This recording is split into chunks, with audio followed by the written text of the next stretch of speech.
L'albero dai rami di cuore, scritto e letto da Ottavio Costa.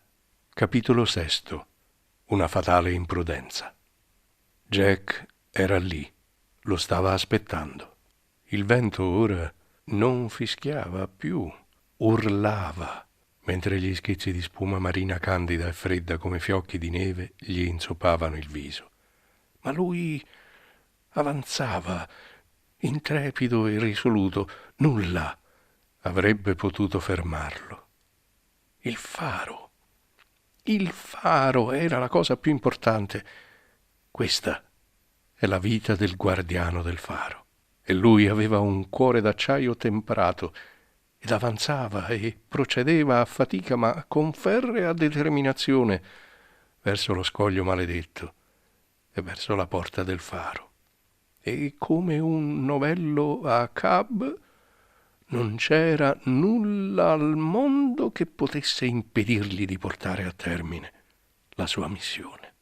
Arrivò alla porta del faro mentre il mare ingrossava ancora.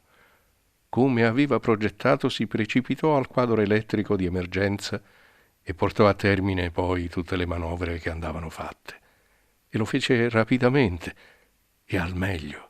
Poco più di mezz'ora dopo aveva finito. Ora però tornare sarebbe stata un'impresa. Il mare era ingrossato ancora e il vento stava raggiungendo intensità di tempesta. Max inforcò risoluto il ponticello per tornare, con le braccia ben tese e le mani strette ed ancorate alle corde passamano. L'oscillazione era aumentata e la forza dell'acqua pure, ma il giovane guardiano avanzava ed ogni passo lo avvicinava a casa e al babbo ferito. Era a metà percorso quando vide qualcosa o qualcuno agitarsi alla testa del ponte.